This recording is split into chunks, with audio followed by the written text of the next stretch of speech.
Hello, everybody. Welcome to the lunch table. I'm Evan. I'm joined with Nick, and we're here for Mock Draft 2.0 post combine.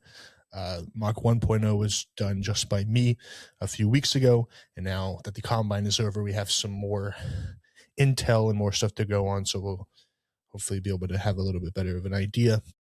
But before we dive in, make sure to like and subscribe if you guys are excited for draft season. It's free agency's coming up in, I think, 2 weeks? Is that right? I think so. 2 weeks. So yeah, before we dive in, Nick, how you doing, man? I'm doing good. It's been a little bit since I've been on here. Obviously kind of a lull period in the sporting calendar between now and March Madness, but it's nice to finally have something to talk about with the combine being done now. Even if your Colts don't have a pick. I don't listen. This is not copium. Sauce Gardner is a better corner than anyone that we could draft. That is true. I promise you I'm not coping. I promise you I'm not coping. This is not cope at all. All right. Well, without further ado, I will pull up the mock draft simulator and we'll get this thing a rolling. All right, Nick, you have the odds and I have the even, so you are on the clock with the number one pick for the Las Vegas Raiders. Should be pretty difficult. Yeah, this is a really difficult pick for me. But after some thinking, I think I'm gonna go with Jeremiah. No, I'm just kidding. It's pretty easy. Fernando Mendoza is going to be the number one overall pick in this year's draft. I can't remember, probably since like Trevor Lawrence was the last like number one overall pick that was a true slam dunk this far out into the drafting process. Fernando Mendoza might not be the pure best player in the draft, but he is far and away the best quarterback in the draft. And I think that everyone that watched college football, particularly the end of last season, knows that he is the real deal.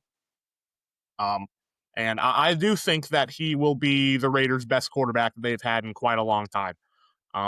He doesn't have to be like like Patrick Mahomes or anything, but if they can get someone like a Jared Goff caliber player, as the Rams and Lions have shown, like you can do some work with that.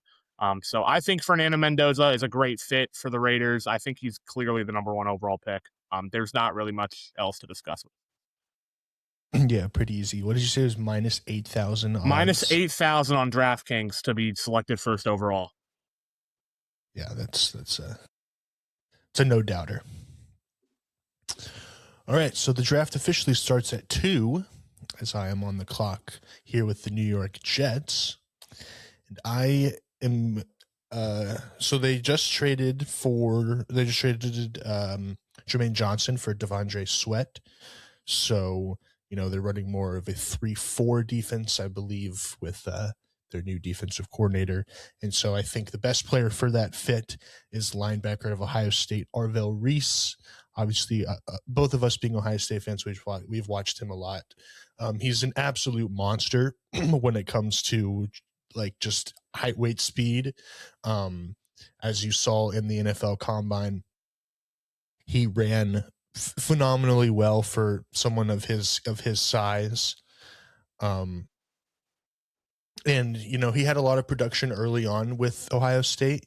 He was one of the kind of breakouts in the first few games. And then, towards the end of the year, he wasn't making as much of an impact as he was before, but I still think he's a phenomenal player. He's 6'4", 241 pounds, 32.5-inch arms, 9.5-inch hands, ran a 4.46 with a 1.58 10-yard sprint. He's getting compared to Micah Parsons, and rightfully so. He plays kind of that mold. He's an athletic freak, and I think a guy that the Jets will really be able to use well, and a guy who will fit right in with Aaron Glenn, who is a defensive-minded coach. And this pick is really a projection pick, projecting him to, move full-time to edge and be an elite pass rusher that he kind of showed at the beginning of the year. Yeah, he's a real hybrid of a player.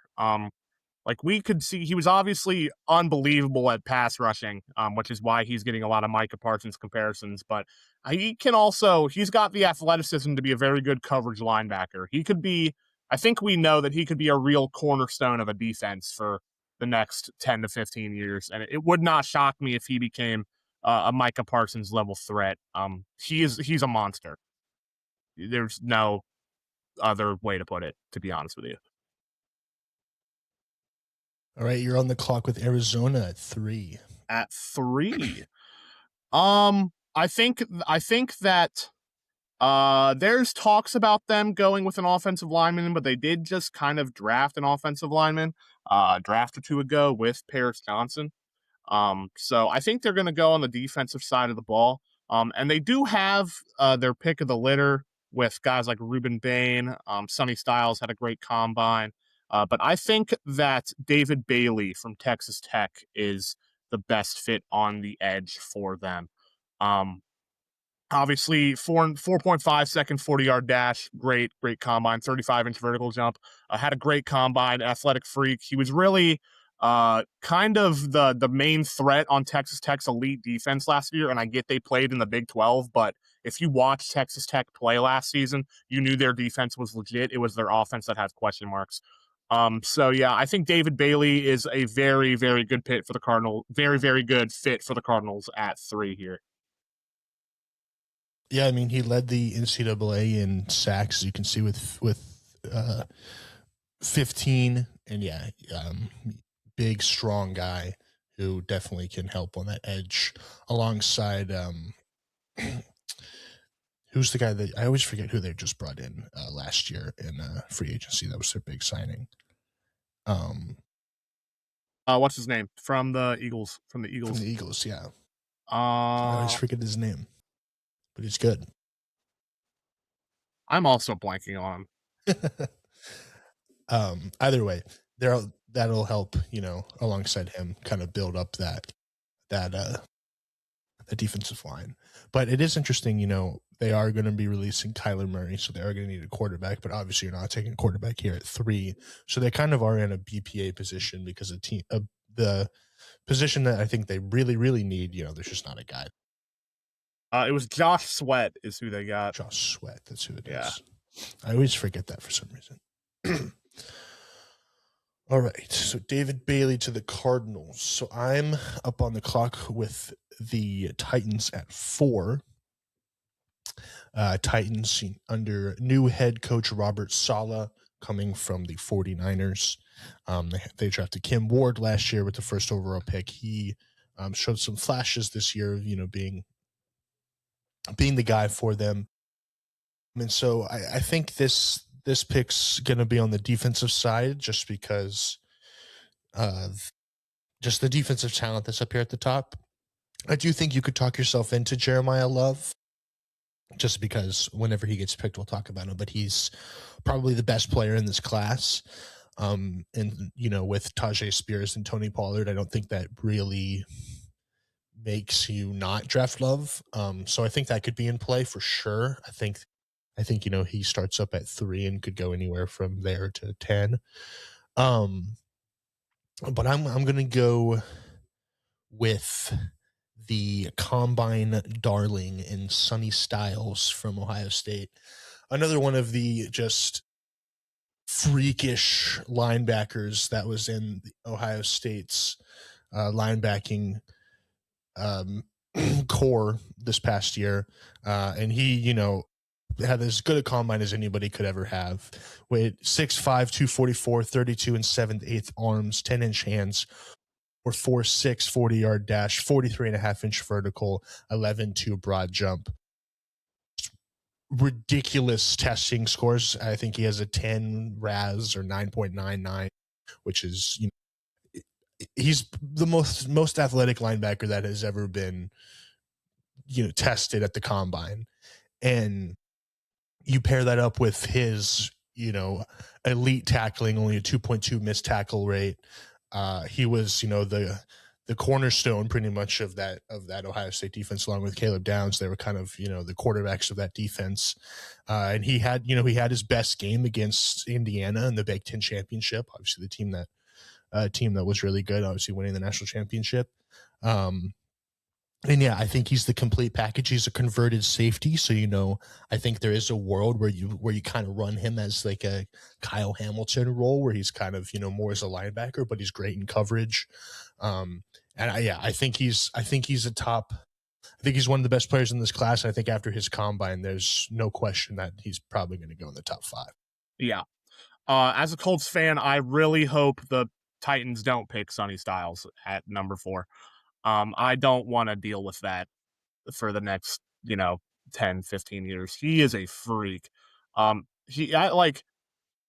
duo of Arvell Reese and Sonny Styles is legitimately horrifying. There's a reason why Ohio State didn't give up more than 17 points on defense in any game all season last year. You've got the brains with Sonny Styles and also LeBron, but then also just a freak athlete that can do it all right by him in Arvell Reese. And then Caleb Downs kind of overseeing them behind them, which he's going to be picked here relatively shortly, I would assume. It is just ridiculous what they had on defense last season. And they're not going to really be remembered because they didn't win a playoff game, but they were unbelievable on the defensive side of the ball. All right, you're up with the Giants at 5. At 5. So there's a lot of defensive talent here, still at the top of the draft, obviously. But I don't really think the Giants need defensive talent outside of their secondary. And I do think that they have something with Jackson Dart. I still think the jury's kind of out on him. But with John Harbaugh coming in as their head coach, they've got a solid head coach. I think that you could get a real good indication on what Jackson Dart is going to be able to bring to the table for you. And they don't need a running back because Cam Skattebo, before he broke his ankle, was actually playing very well for them. I don't know how long Cam Skattebo is going to be able to keep that play up with his style of play, but at least for the time being, they've got their guy at running back. So I'm going to go with another Buckeye here in Carnell Tate. And that would be one hell of a wide receiver duo with Malik Neighbors threatening them deep and then Carnell Tate being their route runner 50-50 guy. Also a guy that really broke out, I believe, in this season with Ohio State, arguably better than Jeremiah Smith was at times this past season. Developed great chemistry with Julian Sayin, and he is a guy that can take the top off of the defense as well in and of himself. But I think he's more of a 50-50 guy with his height and his upper body strength that he brings to the table. Just another ridiculous player that Ohio State had this past season. And I think that Jackson Dart would love to have the wide receiver duo of Malik Neighbors and Carnell Tate that he's able to throw to. Yeah, I think Carnell Tate is a perfect, high-end number 2 wide receiver, as, it's pretty much what he was his entire career at Ohio State. But he's super reliable. He didn't have a drop all season, which is super impressive, and especially, how many targets he was getting and how many times Ohio State throws the football. And we know with Malik Neighbors, obviously, he's a stud, but we don't know how he's going to come back after this injury, if he's going to be off right out the gate, the same guy he was. And with we saw last year without him, it was really Wan'Dale Robinson and nobody else. And Wan'Dale Robinson is a free agent this year, so I don't know if they're going to be bringing him back.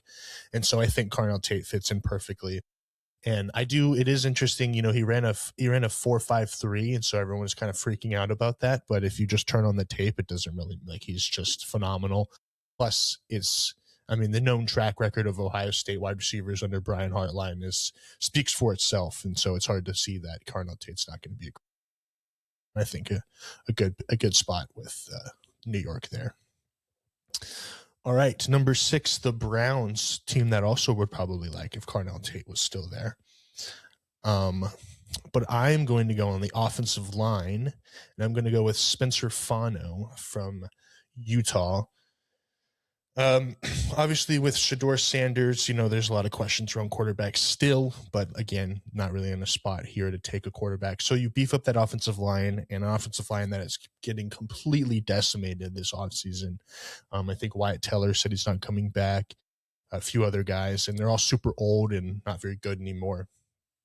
And so I think Fano, he's a right tackle, could move into guard, but he was one of the best tested in the combine this past year. He really did well in the on-field drills.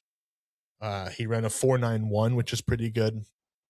Collecting at 32.5-inch arms, which is a little bit shorter than you want, but I still think very good. So I think he could be, a 10-year guy at right tackle, or you can move him at guard and he'll still be elite. I think he's a great player, and I think with the team that desperately needs offensive line, I think he's the best one there at 6. Yeah, you could go with him. You could go with Francis. I don't know how to say his last name. I'm just gonna be. I don't want to. Noah. I Yeah, think is how you spell it. I don't want to butcher that. There's a few guys. There's a tackle from Georgia, Monroe Freeling, but I do agree. I do think Spencer Fano is the best tackle here at 6. I think it's pretty clear that Cleveland's going to go offensive line with the amount of offensive linemen that they are going to be losing in free agency.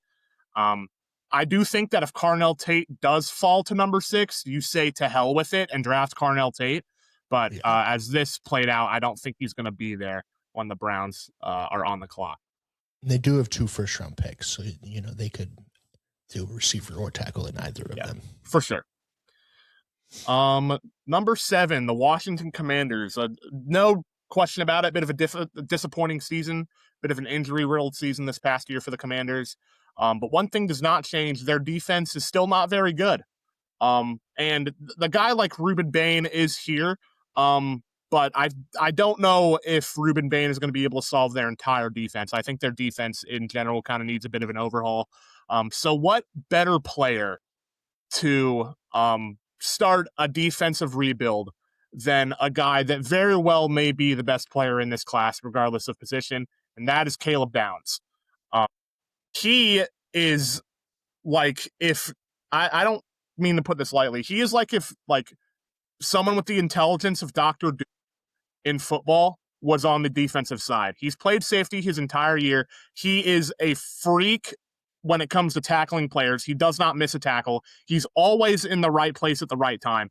And it's coming to like a bit of Ohio State bias because there's 4 Buckeyes picked in the top 7 here. They were just that good. They're just that ridiculous. He just has it all.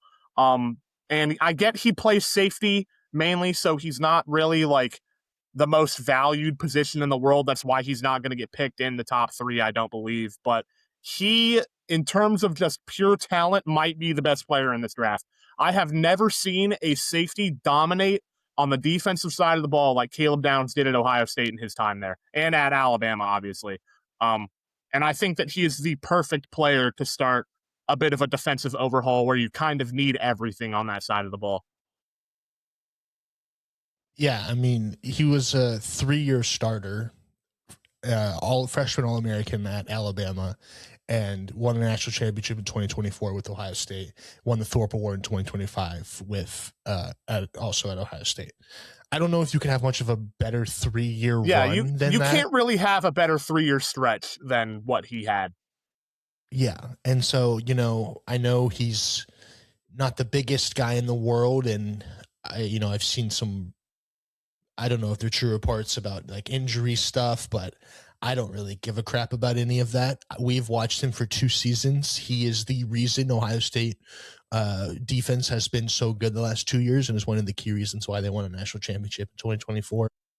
He literally does everything all over the field. Like you said, he fills so many holes. And he's incredibly smart. He's a great football player. He's, super competitive. He's a great person. He checks every single box you want. His only downside is, he's a safety, so he's technically not at a position of, super value. But I mean, Nicky Minwore was a huge piece in the Seahawks defense, and he was a safety. Kyle Hamilton has become a huge piece for the Ravens. Now he's not as athletic as both of them, but he's, going to be right up there with those guys in a few years, if not this, his rookie year. I think he's just a tremendous talent. I wanted him to fall a little bit more, but we'll figure that out later. So I'm here at 8 with the New Orleans Saints. And so there's a few ways that I feel like this could go. I think it's more offensively. Ruben Bain is here. But I think, you drafted Tyler Shuck last year, who did pretty well. Chris Olave, finally had a healthy season and was really good. So you could go, with another wide receiver like a Makai Lemon or Jordan Tyson, but I think I'm going to go with the best player remaining in Jeremiah Love. Get him in the in the backfield for New Orleans, a team that had us Alvin Kamara, but he's on the way out. Has dealt with a lot of injuries and is getting up there in age. And Jeremiah Love is one of the best running back prospects we've seen since Bijan. I think I have him, around where Genty was, but I think he could be, in the right situation, could be a little bit better. Lightning in a bottle. He's an elite pass catcher. He's, like if you looking at the stats, 91 PFF grade, 93 PFF grade, 1,000-yard rusher for an 17, 18 touchdowns. He was the focal point of Notre Dame, and very well so. He's a phenomenal player, and I think he's, arguably the best player in this class. I've seen a lot of people say. So I think, getting him in that backfield just completely changes the way that you run your offense. Yeah, for sure. He's a monster. If there's one reason that I was disappointed that Notre Dame didn't make the college football playoff this past season, it is because I wanted to see Jeremiah Love showcase his talent again on the national stage. But obviously, he was a monster at Notre Dame, was their best player when they went to the national championship a couple years ago. Yeah, he is a very good pick wherever he falls. So now I have the Chiefs pick at number 9, and for me, this is pretty clear cut. You take the best player on the board here, and that's Rueben Bain. I think if Rueben Bain falls to Kansas City at number 9, I think the entire NFL, what's the right word here? The entire NFL, population, the people that follow it, are going to lose their minds. Because why are you gifting? Yeah, why are you gifting either the best running back or the best pure edge rusher in the class to the Kansas City Chiefs? That's just, I mean, I guess that's one of the perks when you go, what was it, 7-10 or whatever they finished this past season. But I mean, gee, Lord, if they get Rueben Bain, that defense will be on the up and up again. That defense will become very, very scary, and particularly that defensive line. So yeah, I think it's pretty clear cut if this were to fall the way it does, that Rueben Bain would be a Kansas City Chief here. Do you think with the McDuffie trade that just happened today, you think that changes their plans at all in this pick, or are you just going to go, beat I think because, you have the 2 corners back here and Maui Noah, good tackle, but obviously it's hard to pass up. Yeah, I think that if it was if Rueben Bain wasn't here, then you could go after a guy like Maui Goa or one of the corners. But I think Rueben Bain is too good of a player to pass at this point in the draft, especially when they do also need help on the defensive line. Makes sense. All right, now you put me in an incredibly hard spot. Yeah. With the Bengals. But unfortunately, for Bengals fans, this is the reality where all of the top end defensive linemen are gone before they pick. So,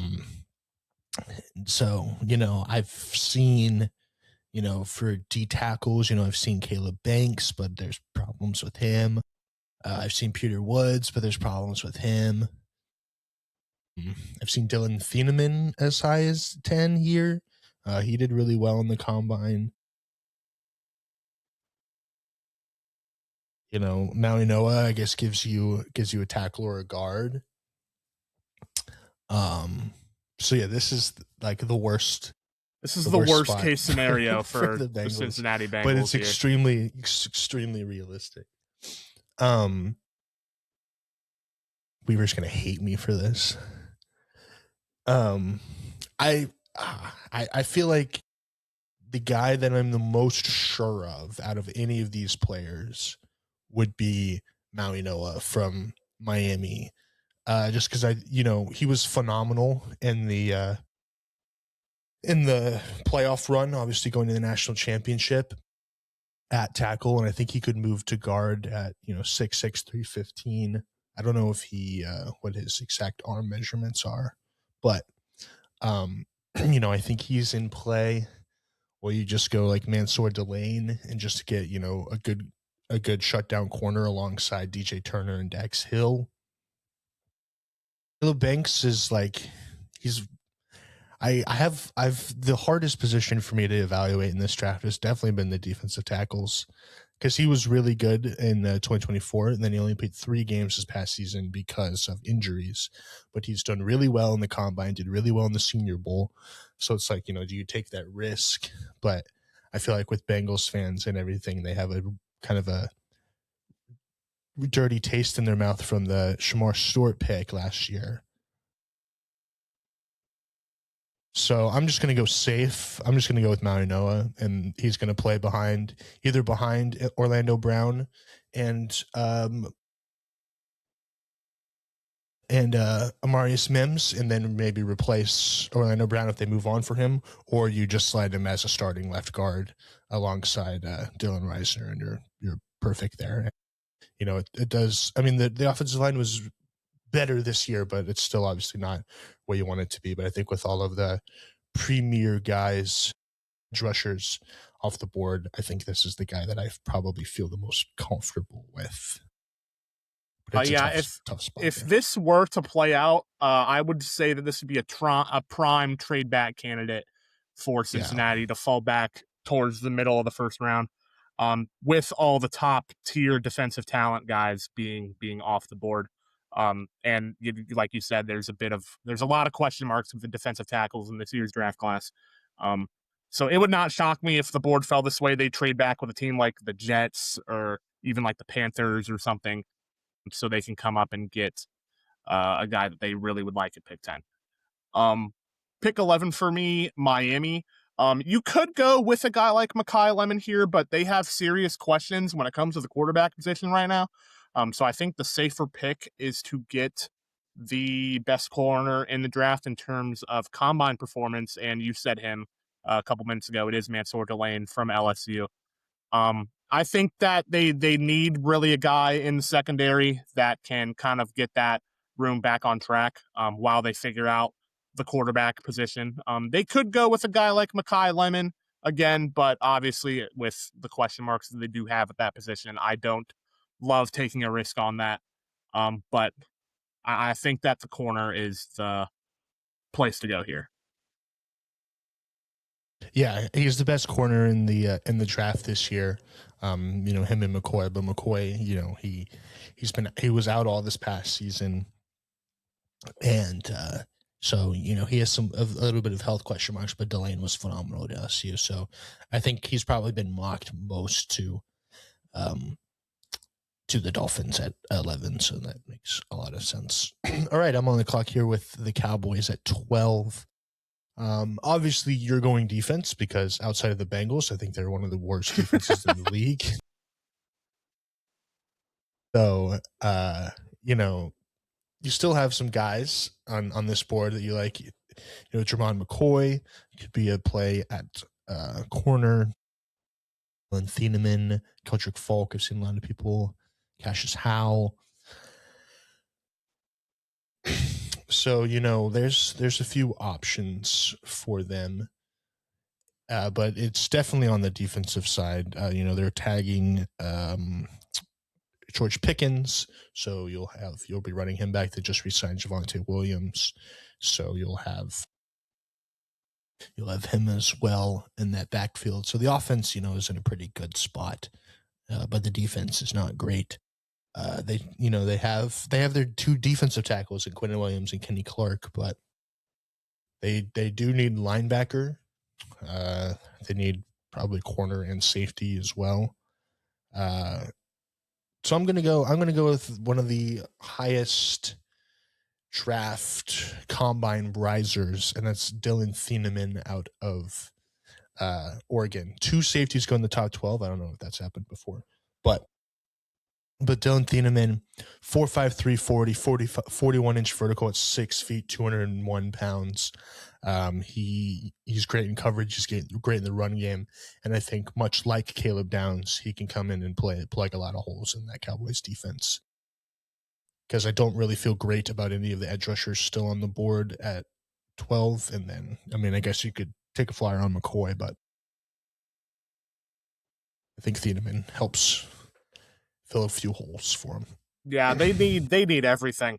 Like you said, outside of their defense might have been worse than the Bengals. I at least saw the Bengals defense make a turnover every once in a while. Yeah. But both defenses were really bad last year. So I like that pick a lot. In terms of, again, rebuilding their side of the ball that needs a lot of work, especially when you have an offense that was as dynamic as Dallas's was last season. So I have the Rams at 13 here. This is Atlanta's pick from last season, which, side note, that has aged like milk over the past 4 weeks. It worked until the end of the season. It worked until it didn't. Because he had, 10 half sacks? Yeah. But now he might not play football again. Yeah, he might not. We'll see. So this is an interesting pick, though, because I think the McDuffie trade changes a lot of what the Rams probably do here. I think that it changes their thought process in going about this. I think before that they traded for Trent McDuffie, they would look at a more sure corner, like if Delane fell or if Terrell was there from Clemson. But now that they have a proven all-pro corner in Trent McDuffie on the sideline, I think I would not shock me at all if they doubled up here. I think this is where Jamon McCoy goes for the Rams, because he is more of not necessarily a gamble, but he's more of a raw prospect that needs time to really come into his own. But he's got a guy like Trent McDuffie to kind of mentor him. And that puts the Rams secondary almost on par with Seattle's if McCoy can pan out here, which is what they need to kind of get over that hump and get back to the top of the mountain and win another Super Bowl, I think. Yeah, that makes a lot of sense. I think you could also look at receiver here, just because, Devontae Adams is going to be probably out in a few years. Doubling up on corner, which is probably their biggest position of need, is secondary. And McCoy, his 2024 tape was off the charts, but we just don't know how he is at a health standpoint. So I'm sure we'll probably know that more by his pro day or something. All right, the Baltimore Ravens at 14. I think there's two players here that you look at. You look at Mekhi Lemon from USC, or you look at Vega Ione, the guard from Penn State. So this is, I'm kind of torn between what I would do here, because I do like Mekhi Lemon. But do you want your entire wide receiver core to be 6 foot and under? Because I'm pretty sure Zay's 6 foot, right? Yeah. And then Rashad Bateman, I think, is like 6'1". Well, Rashad Bateman's also not very good. He's also not good. And then Mekhi Lemon's 5'11", but he doesn't really play like 5'11". No, he does not. I'm going to go with the guy that I picked last time. I'm going to go with Vega Ione. Shore up that interior offensive line, which they desperately need.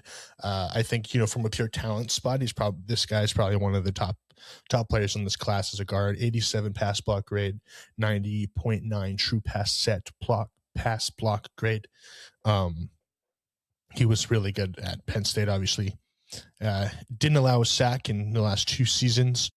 And so, he played both left and right guard, so you can move him around. And he has a few snaps at tackles as well. But pretty versatile, and a guy that I think you can put at either guard spot, which I think the Ravens need. Yeah, I would agree with that. I don't think it's Mekhi Lemons, obviously, he doesn't play like 5'11", but when you get to the NFL, like, everyone doesn't play like their measurables, because everyone's a freak of nature. So I do think you would ideally want a guy that's a little bigger to complement a guy like Zay Flowers in that receiving core. So Tampa Bay has pick 15 here. And before the combine, I was very interested to see what direction they would go. But then a tight end from the combine kind of just stole the show in that position, and that's Kenyon Sadiq from Oregon. I'm pretty sure he ran the fastest 40-yard dash for a tight end ever, which I know speed isn't 4.39. Yeah, I know So I believe speed that that's number one.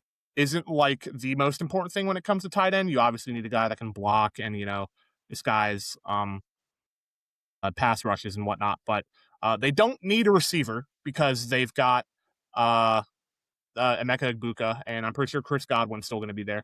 And I don't really love a lot of the offensive linemen now that Iona is off the board. So I think Kenyon Sadiq here makes a lot of sense for Tampa Bay and give Baker Mayfield one hell of a safety blanket to throw to. Yeah, I like Sadiq a lot. I think you can use him in a lot of different ways. I think you can use him as a, out as like a normal receiver, out. I think he ran a few snaps in the slot.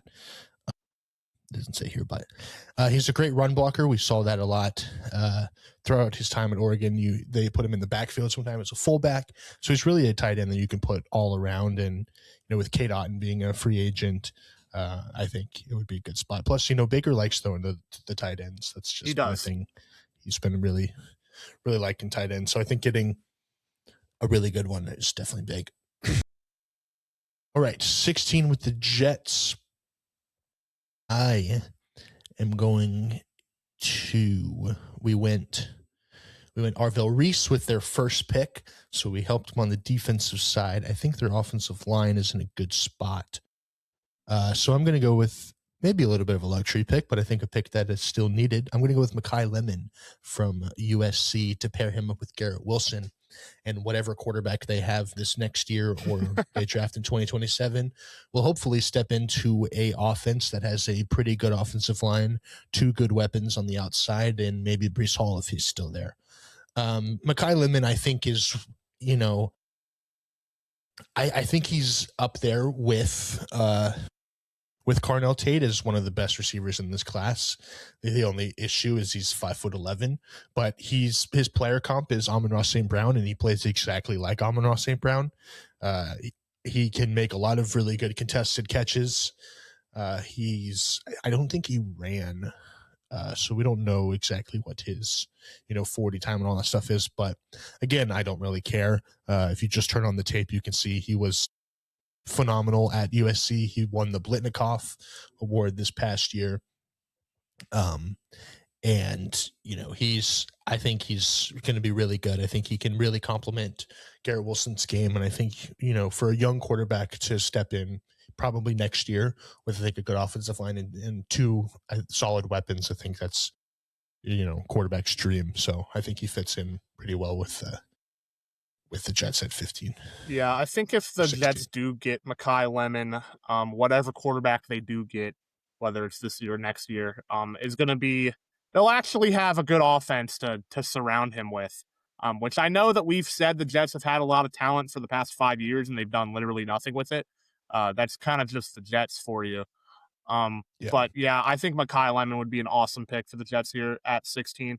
I wonder who they got that pick from. I don't know.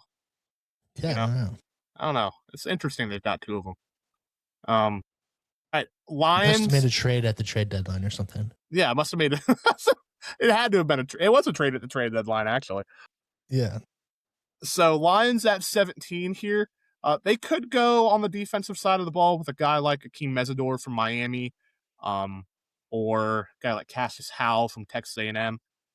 But I don't really know if edge is their biggest need because they do still have Aiden Hutchinson, and they were decimated with injuries last season. So I'm going to go on the offensive side, in particular the offensive line, which has taken a step back. I'm going to go with Monroe Freeling from Georgia here. They need a tackle, obviously, with their offensive line situation not being as great as it was, back in 2023. And I think a guy like Monroe Freeling plugs a hole that they need. Obviously, with a guy like Penei Sewell, he's got a good mentor to go off of. And I think he would be great for the Lions here. Yeah, I think if you're a Lions fan and Monroe Freeling falls to 17, you're jumping for joy and you're sprinting that card in. Freeling has been one of the guys who has risen the most in the pre-draft process. 6'7", 315, 34 3/4 inch arms, ran a 4.93 with a 33.5 inch vertical and a 9.7 broad. Obviously, done pretty well at Georgia with an 86 pass block rate, but he's been skyrocketing up boards. I've seen him go as high as 6 to Cleveland. So, if you're the Lions, you love that he fell to you at 17. All right, I'm up with the Vikings at 18. They have questions at quarterback, but again, not a quarterback here that you would be worth taking. They did say they're looking to trade Jonathan Grenard, which is interesting.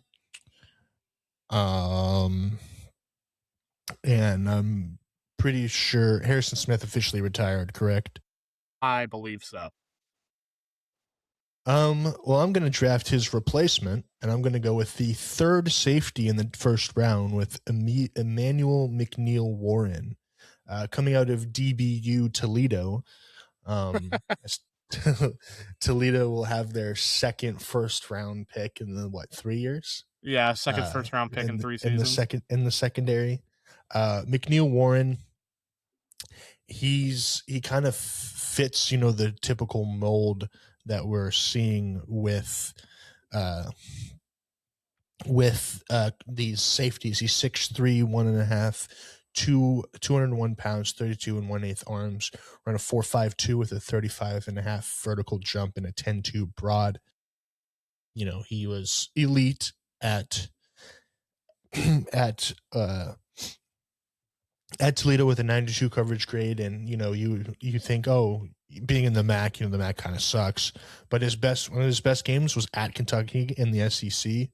Granted, Kentucky wasn't very good this year, but still the talent level either way is still pretty big.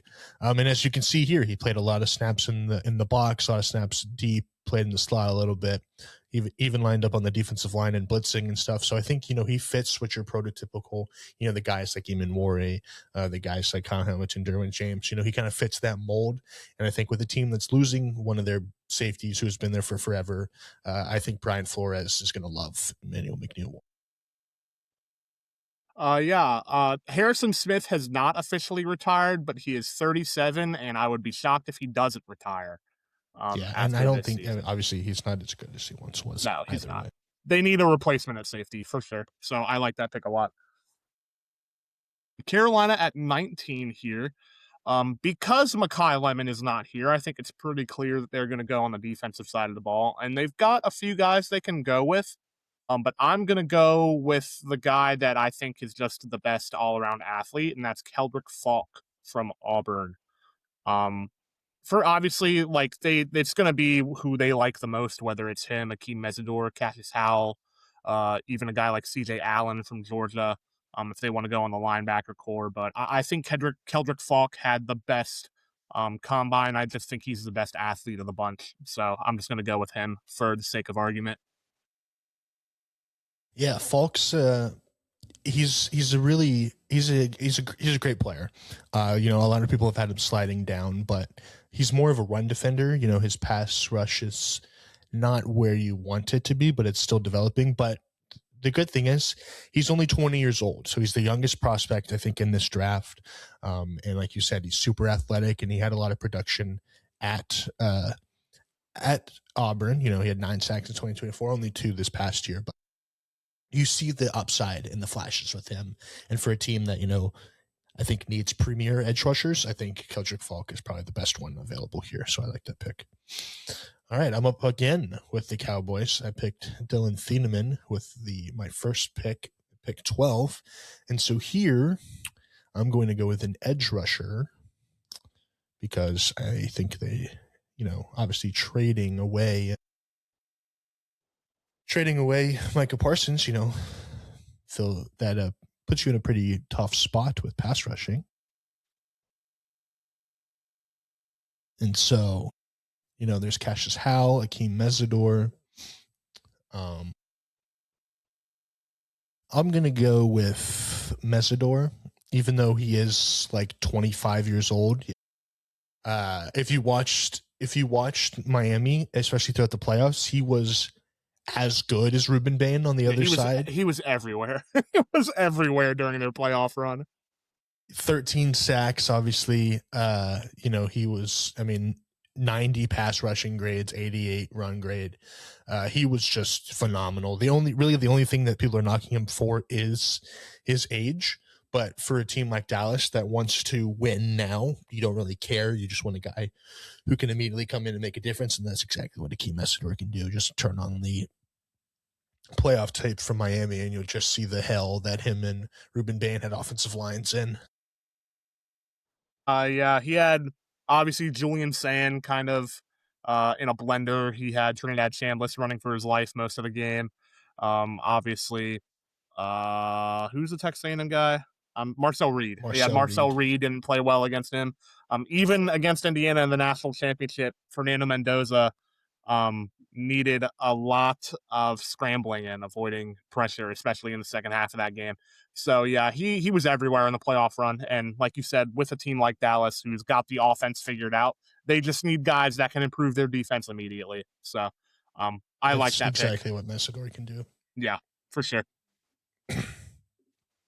The Pittsburgh Steelers are at number 21 here.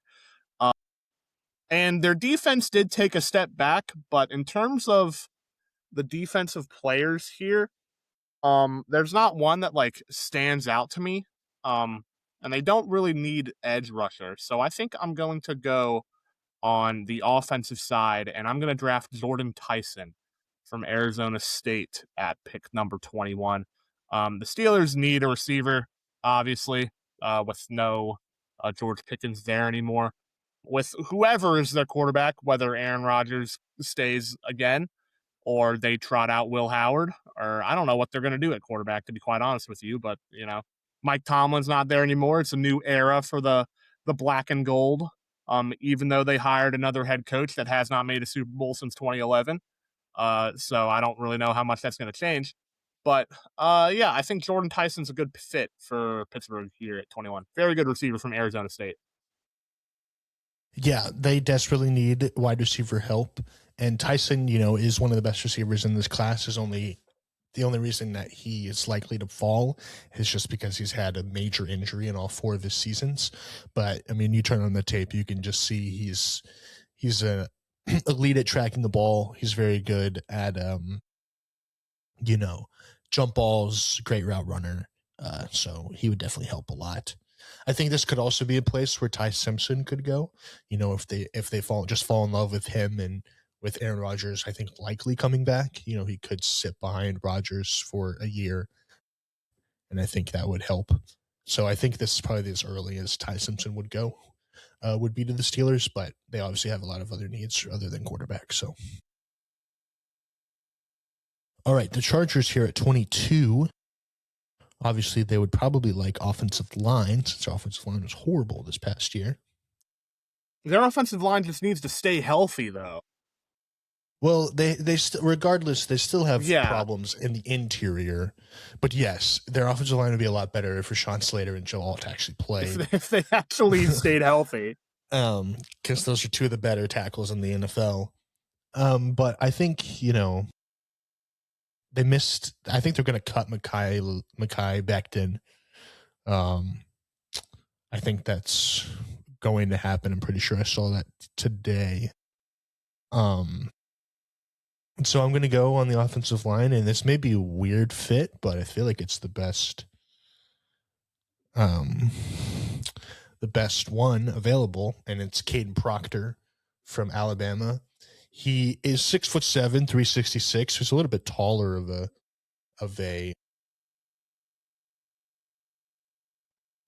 offensive guard, but I'm pretty sure I'm like 99% sure that Mekhi Becton is 6'7" because he's a converted tackle. Proctor's very athletic. Like I said, 6'7", 354, 33 3/8 arms, 5'2", 140, 9'1" broad jump, 32.5 vertical jump with 25 bench press reps. He was, the left tackle for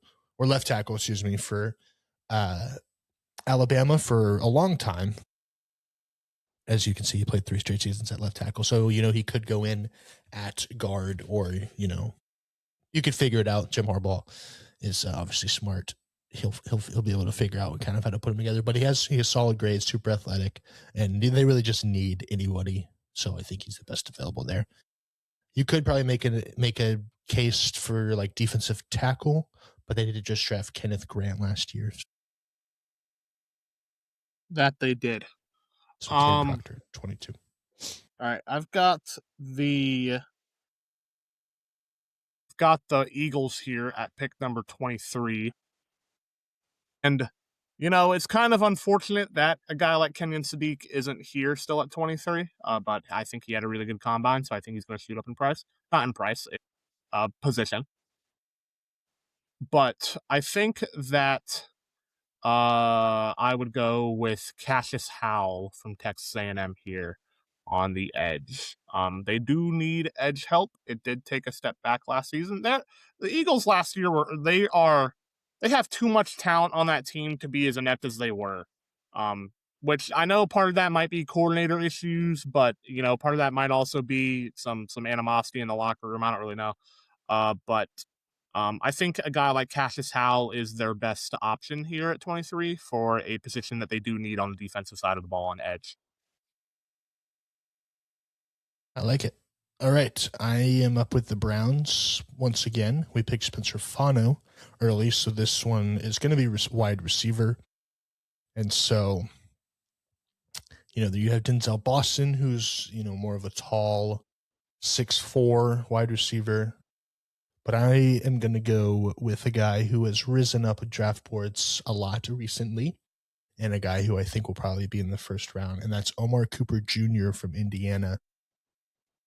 If you don't really watch football a lot, you've still probably heard of him because he made that ridiculous toe-tapping back of the end zone catch against Penn State. And that really kind of, put him on the map for a bunch of people. But all year, he's just been a great wide receiver for Indiana, and he's been flying up draft boards recently. Listed at 6 foot 199. I ran a 4.42 with a 37-inch vertical. But he's kind of, just people look at him as just all reliable. A guy who was super reliable for Indiana, only a 4.2% drop rate, and was kind of just everywhere for him. Can do a lot of different things for you, and a guy that can give you impact right away, and that's what Cleveland needs because their receiving room is very. Omar Cooper, unbelievable. Just shout out his catch against Penn State and Gus Johnson losing his mind. One of the best catches. Yeah, that catch was ridiculous. That's one of the best catches I've ever seen. Complete side note, considering the circumstances of the situation, I think it was 3rd and goal with 25 seconds remaining to keep their perfect season alive. And, it was just obviously Gus Johnson lost his voice calling that. I like Omar Cooper a lot. I am a big fan of his. I think that he has turned a lot of heads, especially with Indiana's playoff run they had now. So I would not be shocked if he goes in the first round at all. I've got the Bears at pick number 25 here, and they have actual expectations and hope for the first time in at least 15 years since Jay Cutler was their quarterback. So I think that Caleb Williams and that offense has given them a reason for excitement, which that's on the field, off the field. It's a whole nother story considering they're probably moving to Indiana, which is crazy to me. But it's okay. That's weird. Yeah, it's weird. But I think that it's clearly a defensive pick here. And I think that I'm going to go on the defensive line. So you could take a gamble on a guy like Caleb Banks, which we said earlier. He was great in 2024 for Florida, but he only played 3 games this past season because of injury.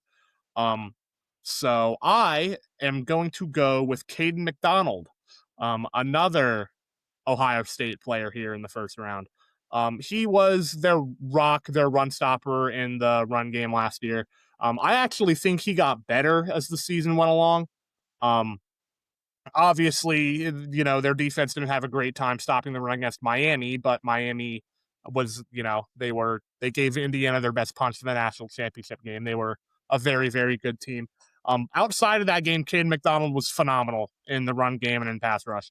I personally think that he might be the best defensive tackle in this class. It's just a matter on whether you want to gamble on a guy like Caleb Banks, who might be a little more athletic, but doesn't have as much tape due to unfortunate injury circumstances. So I think in this scenario, the Bears are going to go with a more surefire pick here in Cade McDonald to shore up that defensive line.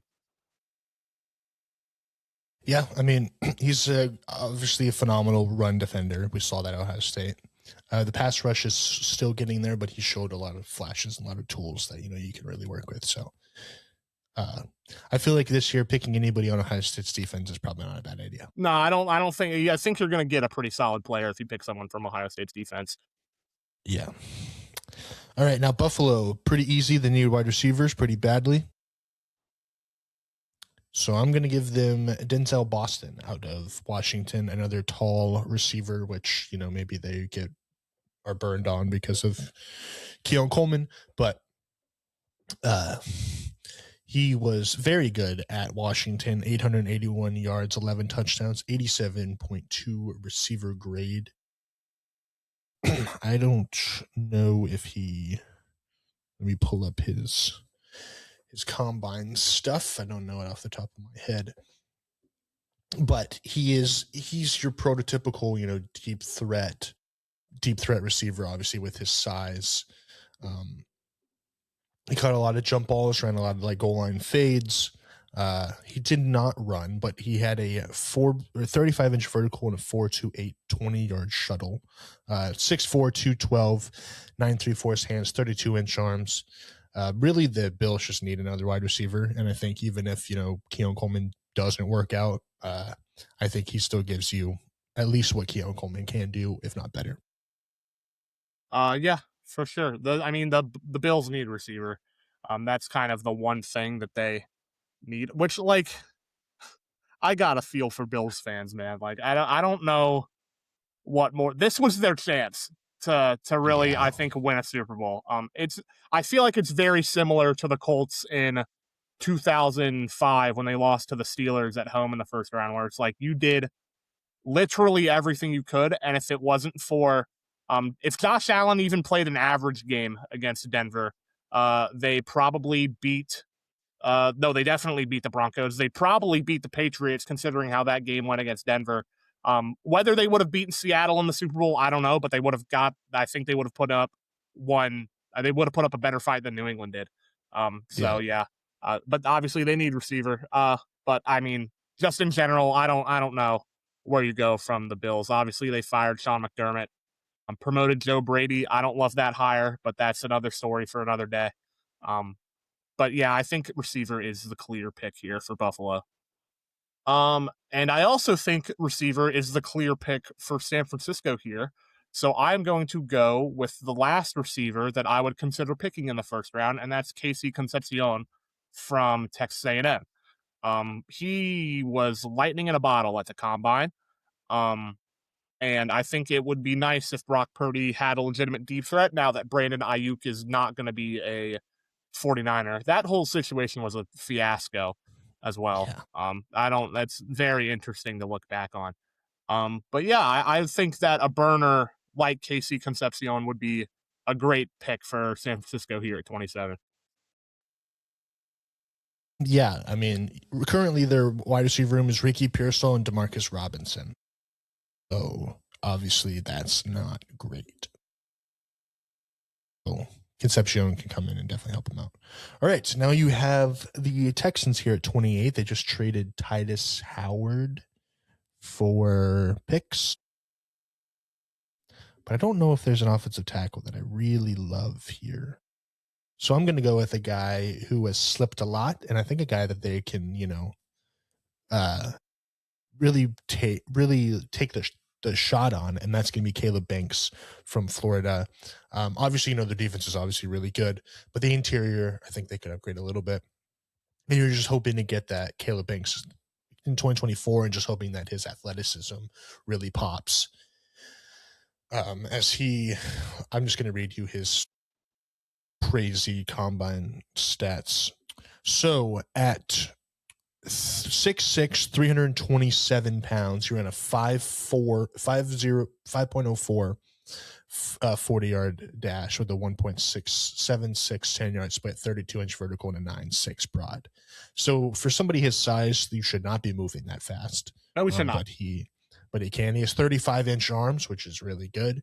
And so I think he could be a really good pass rusher and run defender for the Texans. And I think that they're in a spot where he doesn't have to, be amazing right away just because of he's playing next to Will Anderson and Danielle Hunter. Yeah, ideally you'd probably want to take offensive tackle, but I don't know if any of these offensive tackles I really. I think Caleb Banks, while he gets time to flourish into a legitimate defensive tackle, can be offset by the quality of Houston's defense just in general. Their defense was ridiculous last year. I think their defense was the best in the NFL. You watched the back half of that season last year, they were playing like their heads were on fire. They were flying everywhere. And if CJ Stroud didn't have quite literally one of the worst playoff performances I've ever seen against New England, they could have very well represented the AFC in the Super Bowl last year. I don't think that's a crazy thing to say. Their defense is there, and they don't really have anyone on the offense that I would love to take here for Houston. So I like that pick. I think it's a good pick for Houston here, and I hate saying that. Now we go to Kansas City again now because they have the Rams pick off of the Trent McDuffie trade that was made this morning as we're recording this. Pick 29.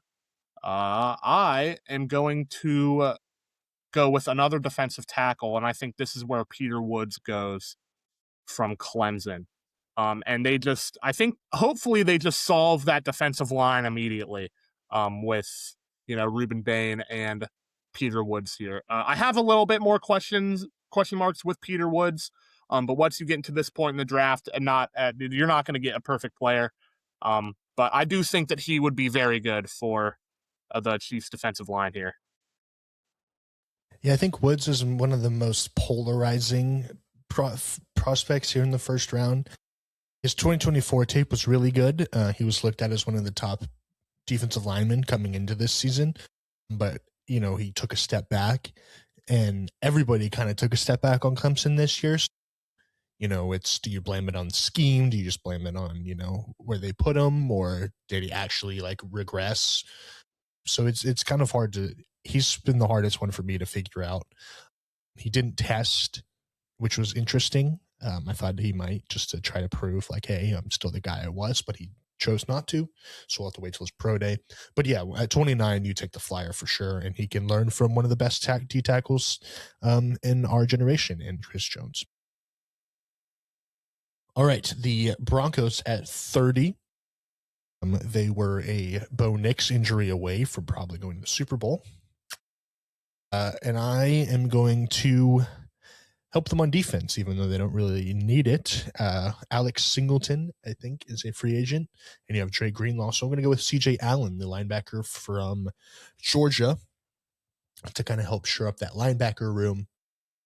And, Allen, Georgia linebacker, obviously Georgia defenders have had a pretty good track record. I think the last linebacker that I can remember being taken from Georgia fairly high was Nakobe Dean. And he's been, I'd say he's been pretty decent for the Eagles. But Allen, at 6'1", 230, has 31.5-inch arms and in 1/8 hands. He did not test, but he's really good at, blitzing, run defense, and kind of everything that you want, especially for the Broncos. He was obviously the captain of that Georgia defense this past year, and I think a guy that can come in and immediately start for the Broncos. Yeah, I love that pick for Denver there at 30. Really unfortunate how their season ended. Even with them beating Buffalo, it kind of felt like a loss because of the Bo Nix injury. Yeah, it's just an unfortunate situation for Denver. But he'll be back. Their defense should still be good. And maybe they get over that hump this next season. Who knows? Now I have New England here at 31. How can I sabotage them? That is the question. No, I'm just kidding. I mean, obviously, reigning AFC champions. Whether that happens again or not is up for interpretation. But one thing that got exposed heavily in the Super Bowl is their offensive line is still not very good. Considering Drake May could do literally nothing on offense until the fourth quarter because he was under such duress. So I'm going to go with Caleb Lomu out of Utah here to play opposite of Will Campbell, which Will Campbell, to quote himself, got his face ran through in the Super Bowl. But he's also a rookie, so I don't think that's going to continue to be the case. I do think their offensive line is going to get better as time ages, and I do think they are going to be a very good team in the AFC for the next 4 or 5 seasons at least.